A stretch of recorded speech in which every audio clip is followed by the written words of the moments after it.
ദൈവവചനത്തിൻ്റെ ശക്തി കാണുവാൻ നിങ്ങൾ ആഗ്രഹിക്കുന്നുണ്ടെങ്കിൽ 3 കാര്യങ്ങൾ നിങ്ങൾ ഇന്ന് പകൽ അറിഞ്ഞിരിക്കണം. 1, നിങ്ങൾ ദൈവവചനത്തിൻ്റെ ശക്തിക്കായി കാത്തിരിക്കുന്നവരാകണം. 2, നിങ്ങൾ ദൈവവചനത്തെ സ്നേഹിക്കുന്നവരാകണം. 3, നിങ്ങൾ ദൈവവചനത്തെ വിശ്വസിക്കുന്നവരാകണം. അബ്രഹാമിൻ്റെ ജീവിതത്തിൽ ദൈവത്തിൻ്റെ ശബ്ദം വെളിപ്പെട്ടപ്പോൾ ആകാശത്തിലെ നക്ഷത്രങ്ങളെപ്പോലെ ഞാൻ നിനക്ക് മക്കളെ തരുമെന്ന അവൻ്റെ വാർദ്ധക്യത്തിൽ ദൈവം അവനോട് സംസാരിച്ചപ്പോൾ അവൻ ആ വചനത്തെ വിശ്വസിച്ചു, ആ വചനത്തെ സ്നേഹിച്ചു, ആ വചനത്തിൻ്റെ പ്രവൃത്തിക്ക് വേണ്ടി കാത്തിരുന്നു. അബ്രഹാം ദീർഘക്ഷമയോടെ കാത്തിരുന്നു. അബ്രഹാം വചനത്തെ വിശ്വസിച്ചു, വചനത്തെ സ്നേഹിച്ചു, കാത്തിരുന്നു.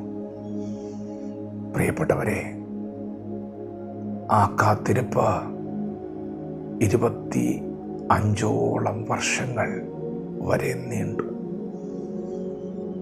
ദൈവത്തിൻ്റെ വചനത്തിൻ്റെ ശക്തി എന്തെന്ന് അവൻ തൻ്റെ വാർദ്ധക്യത്തിൽ അനുഭവിച്ചു. ദൈവവചനത്തിനായി കാത്തിരിക്കുക. നിങ്ങൾ വചനത്തിൻ്റെ ശക്തി കാണും. ദൈവവചനത്തെ വിശ്വസിക്കുക, വചനത്തെ സ്നേഹിക്കുക.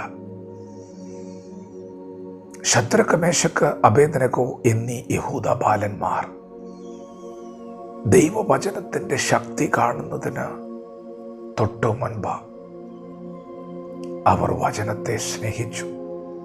അവർക്കൊരു പ്രമാണമുണ്ടായിരുന്നു.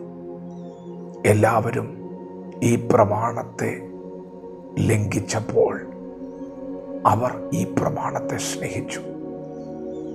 അവർ ഈ പ്രമാണത്തെ കാത്തു സൂക്ഷിച്ചു.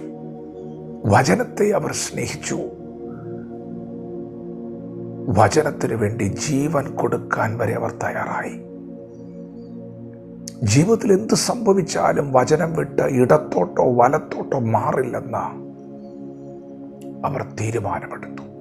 അവർ വചനത്തെ സ്നേഹിച്ചു. ദൈവത്തിൻ്റെ വചനത്തിൻ്റെ ശക്തി നിങ്ങൾക്ക് കാണണമോ? നിങ്ങൾ വചനത്തെ സ്നേഹിക്കുന്നവരാകണം. വചനത്തെ കാത്തു സൂക്ഷിക്കുന്നവരാകണം. പ്രിയപ്പെട്ടവരെ, യേശു കർത്താവ് പട്ടണത്തിൽ വന്നിരിക്കുന്നു എന്ന വാർത്ത കേട്ട് ആയിരക്കണക്കിന് ആളുകൾ യേശുവിൻ്റെ അടുക്കൽ വന്നു. തൻ്റെ അടുക്കൽ വന്ന, തന്നിൽ ആശ്രയിച്ച് വിശ്വസിച്ച സകലവിധ ദീനക്കാരെയും യേശു സൗഖ്യമാക്കി.